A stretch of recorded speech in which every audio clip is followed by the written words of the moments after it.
Gente, tudo bem? Espero que esteja todo mundo bem, espero que todo mundo esteja, pelo menos quem está aqui em Florianópolis, conseguindo se hidratar bastante para não passar muito mal com esse calor. Eu sou a Isadora, estou vindo aqui nas terças e quintas colocar as pautas mais quentes aqui da região de Florianópolis, né? Notícias mais locais. Aí eu queria aproveitar para pegar o gancho que o professor Bruno deixou para gente em relação à greve do Sintrazem. Temos aí a greve de uma grande base sindical de Florianópolis, que são os trabalhadores do serviço municipal, e os trabalhadores deflagraram a greve ontem numa assembleia, né? E queria falar um pouco disso porque os trabalhadores, na verdade, deram um exemplo de democracia na nossa cidade, né? O prefeito, ele colocou esse projeto de lei de emenda à Previdência Social de Florianópolis a toque de caixa, sem conversar com os trabalhadores, sem conversar sequer com os vereadores que vão estar votando essa proposta. E a gente viu que, enquanto ele fazia isso, os trabalhadores, em uma assembleia, em um diálogo, fizeram uma votação para definir sobre o que seria o seu futuro, né? E aí, falando um pouco da programação do Sintrazem para esses próximos dias. Na quinta-feira, hoje, né, vai ter algumas conversas que o Sintrazem vai fazer, algumas reuniões, e na sexta terá uma nova assembleia a partir das 2 horas da tarde, se eu não me engano. Acho que a concentração começa ali pela 1 hora, e a assembleia em si, se eu não me engano, começa às 2 horas da tarde. E queria falar também um pouco sobre a importância, né, da gente estar dando esse tipo de informação no jornal, no portal do Zacato, enfim, meios de comunicação independente, porque o que tem acontecido é que a prefeitura tem reproduzido esse discurso, né, de que os trabalhadores fazendo isso, eles estão atrapalhando a sociedade. E é um discurso que tem sido reproduzido pelas pessoas que estão vendo isso, né? Então é muito importante a gente colocar esse outro lado da informação. Aí uma outra notícia que eu queria trazer também é sobre o leilão do Carnaval de Florianópolis. Não sei se o pessoal está sabendo, mas o Carnaval de Florianópolis passou por um edital pelo qual a Prefeitura de Florianópolis selecionaria a empresa que teria a gestão de alguns pontos de carnaval pela cidade. Acontece que já saiu o resultado desse leilão, teve 2 empresas que se candidataram a esse processo, a empresa vencedora ganhou o leilão por R$ 510 mil, se eu não me engano, mas essa empresa, que foi a Ivana Tolotti Produções Artísticas, que é a mesma empresa que organiza o Toon Festival e alguns outros eventos grandes de Florianópolis, ela foi considerada inapta pela Secretaria de Turismo para estar gestando, né, esse carnaval. E aí o que está acontecendo agora é que a segunda empresa colocada no leilão será analisada pela administração. E caso não tenha licitação aprovada, a própria prefeitura irá organizar a estrutura do evento, aí já anunciando que o carnaval seria um pouco menor. E o que a gente tem visto, né, tanto pelos blocos, pelas pessoas que estão mais envolvidas no carnaval de rua, é que a gente tem uma grande incerteza sobre o que vai acontecer no carnaval, faltando 15 dias praticamente para essa festa começar, né? Então, é uma agenda que não acompanha a agenda de quem trabalha para esse evento, né? De quem tem que se programar, de quem abre mão de, enfim, estar com família para estar trabalhando, de quem está nessa correria para fazer essa festa. E, além disso, teve no dia 6 uma reunião de alguns vereadores de Florianópolis, com também alguns representantes de blocos de carnaval e também o secretário de turismo da cidade, para falar sobre algumas necessidades que os blocos têm, né, para essa festa e tudo mais, que não estavam contempladas no edital. Então, por exemplo, o edital ele sugere que tem as arenas de carnaval e que em um raio de 1 quilômetro não se possam haver outros tipos de festa e tudo mais. Entre algumas outras coisas, por exemplo, estava sendo obrigatório que os blocos tivessem a logo da prefeitura no seu abadá, e os blocos questionaram isso. E daí o retorno que se teve foi meio que, vamos ver e depois eu te conto, né? A gente não teve ainda um posicionamento claro em relação a isso, a essas mudanças que os próprios blocos de rua sugeriram, né? Então, ainda não temos nada muito certo, não sabemos se essas reclamações, se esses pedidos foram ouvidos, não sabemos ainda qual vai ser a empresa que vai estar, enfim, que vai estar tendo a gestão das arenas de carnaval, não sabemos de muitas coisas. Então, é isso, vamos ver no que vai dar. Aí, seguindo com as notícias, o Jorginho Melo sancionou uma lei que estabelece o mês de abril como o mês da conscientização contra invasões de propriedade privada.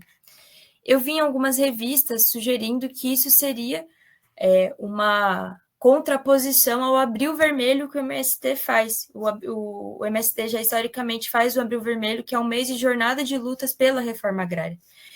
E a gente precisa falar sobre isso porque esse projeto de lei ele vem em que sentido, né?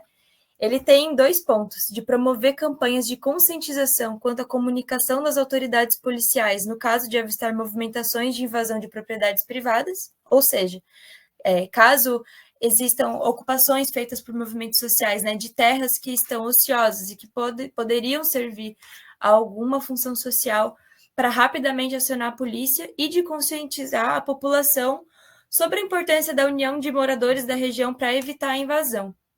E o que acontece nesse sentido, né?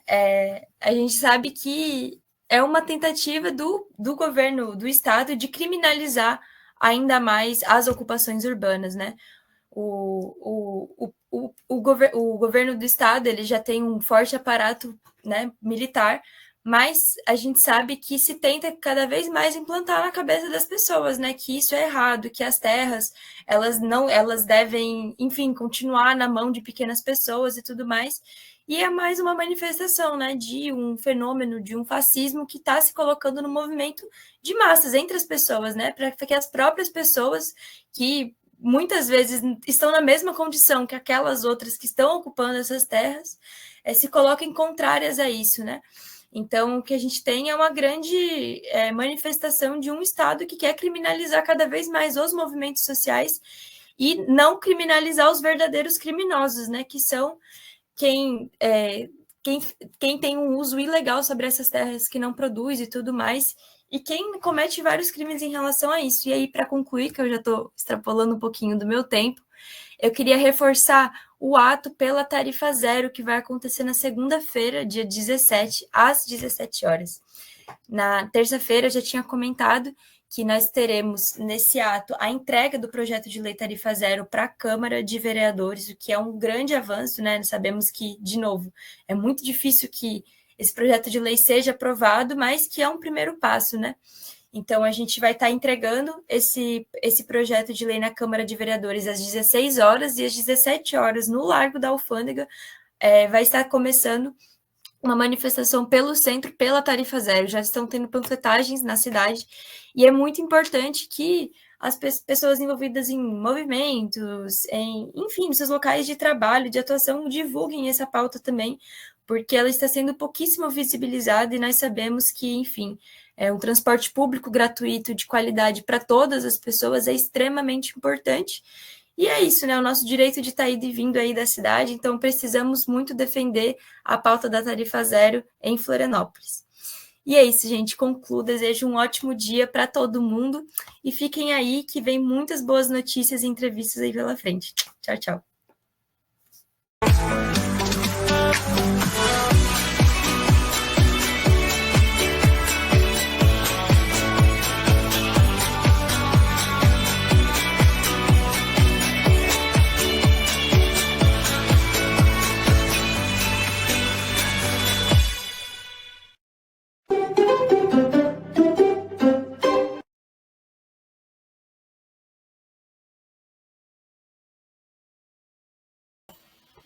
Sua voz fica tão linda quando o microfone está aberto.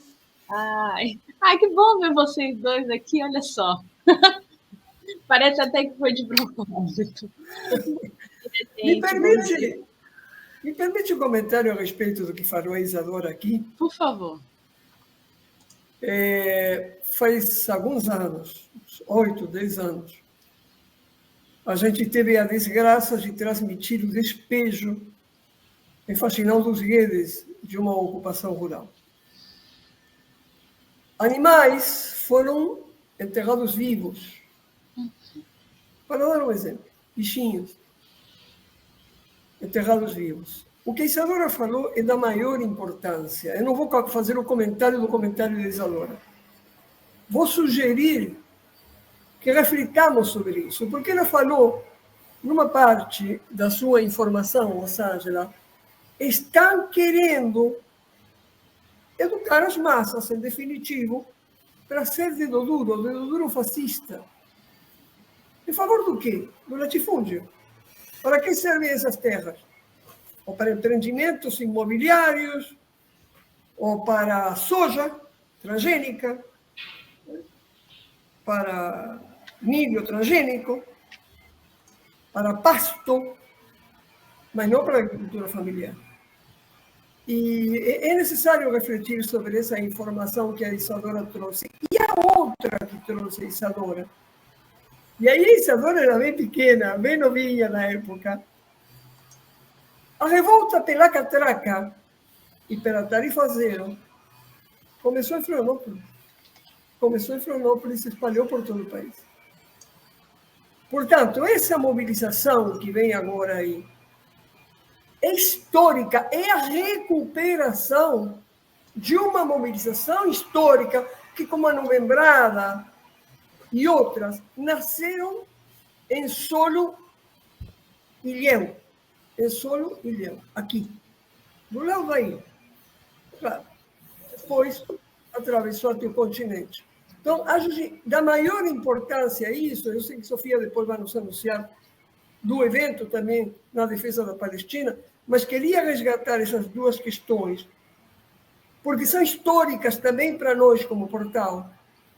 E a Isadora trouxe oportunamente, ou seja, Rosângela, vai de geração em geração, e não temos superado isso ainda.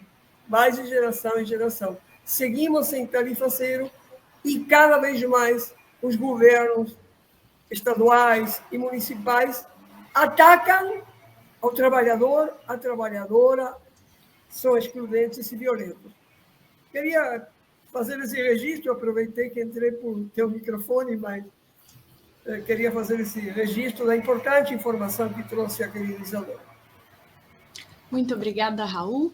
E agora eu quero trazer para vocês aqui informes, obrigada, Rô, informes e notícias sobre a questão palestina e o ataque de Trump e de Netanyahu ao povo palestino. Primeiro, quero trazer aqui, porque na mídia tem aparecido que Netanyahu ameaçou retomar o genocídio de Gaza com o apoio de Trump, se todos os prisioneiros israelenses não fossem libertados até esse sábado. E eu quero trazer aqui todas as formas como Netanyahu e Israel têm descumprido com o acordo do cessar-fogo. O Hamas pausou a troca de prisioneiros justamente por conta dessas constantes violações do cessar-fogo. Desde que começou o cessar-fogo, Israel matou pelo menos 118 pessoas em Gaza e deixou 822 feridas. A gente sabe que por conta... Esses números, eles não são os mais exatos, então os números devem ser maiores que esses ainda, e a maior parte dessas mortes foi causada por ataques aéreos e tiroteios de soldados israelenses. Como parte do acordo do cessar-fogo, Israel tinha concordado com a permissão de entrada de equipamentos pesados em Gaza, como escavadeiras, para começar a limpar todo o entulho e a terra arrasada que os sionistas deixaram na faixa de Gaza. Só que até o momento Israel bloqueou a entrada de todas as máquinas, exceto 4.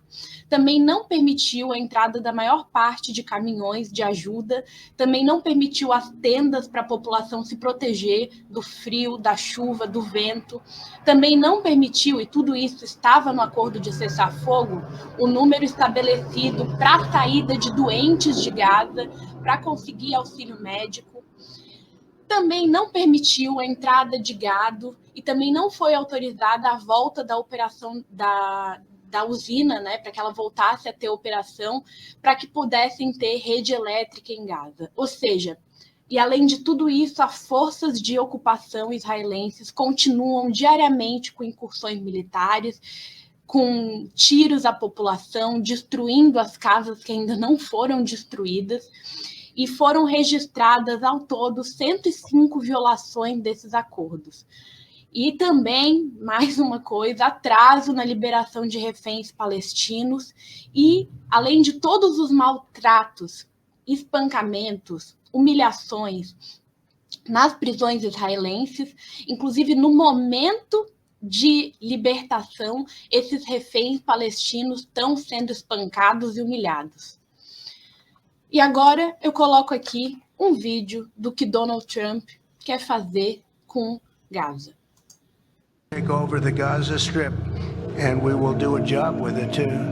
We'll own it and be responsible for dismantling all of the dangerous unexploded bombs and other weapons on the site, level the site and get rid of the destroyed buildings, level it out, create an economic development. We have an opportunity to do something that could be phenomenal.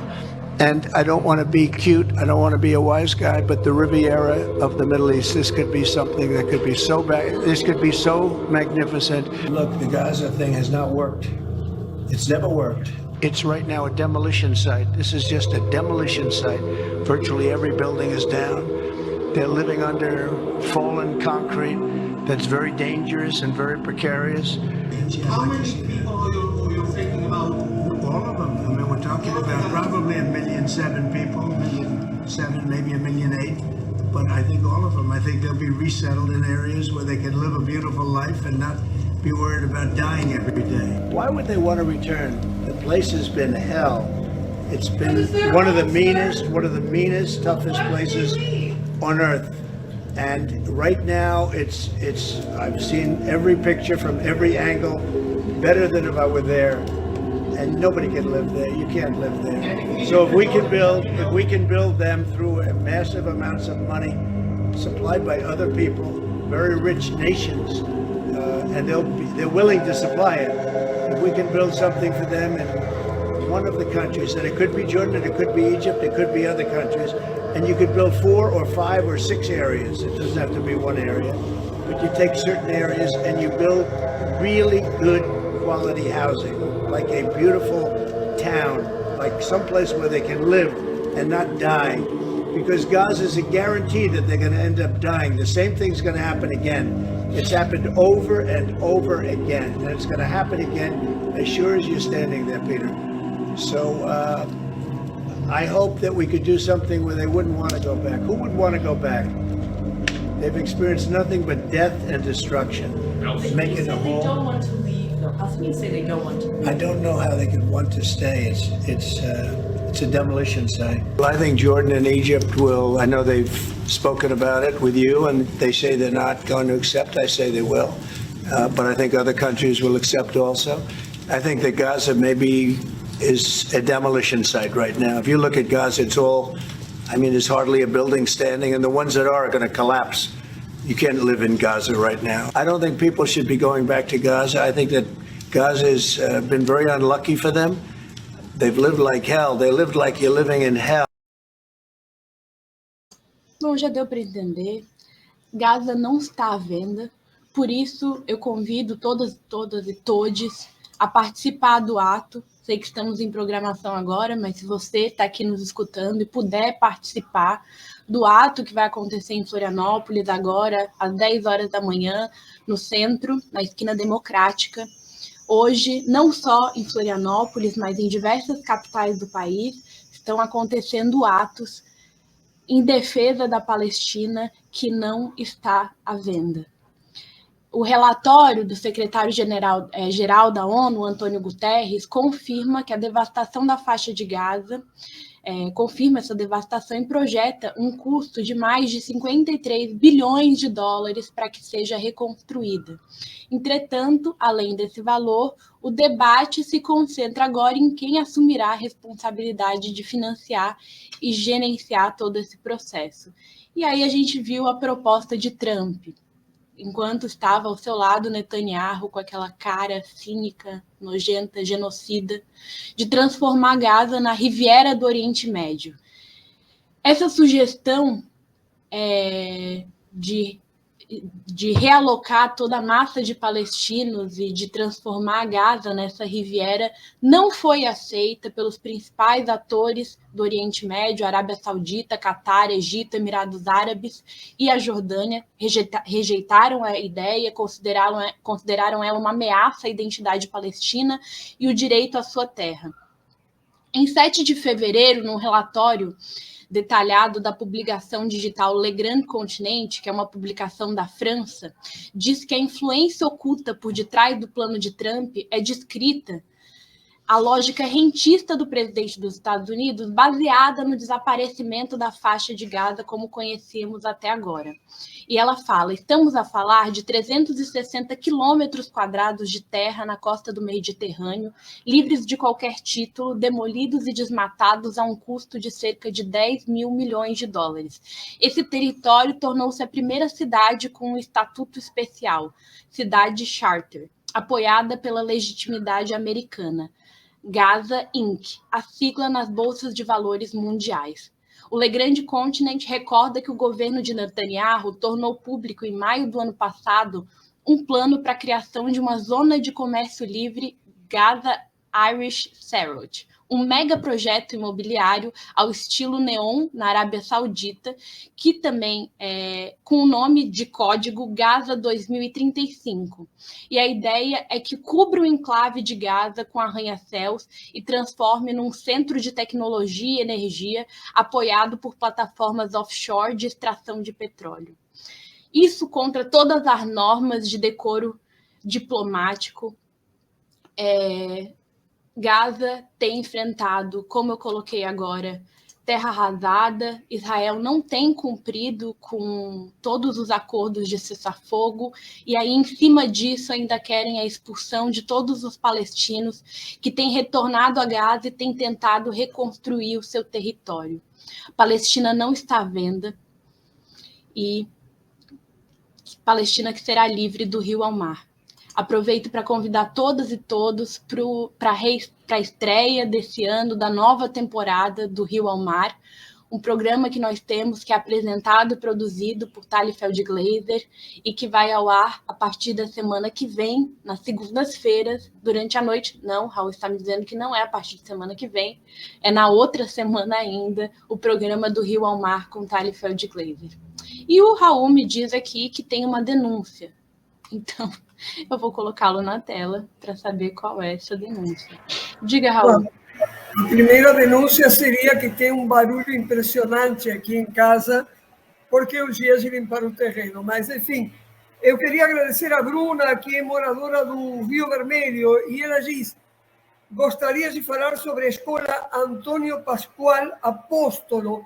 É uma escola que fica do lado da igreja, aqui em Florianópolis, do lado da igreja do bairro Rio Vermelho.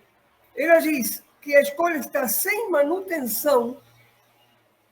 Cuidado, a Isadora falava, e a entrevista de Vânia também, da greve do Sintracem, porque, lógico, não é interesse do prefeito Pedra Preciosa a educação e a manutenção, né?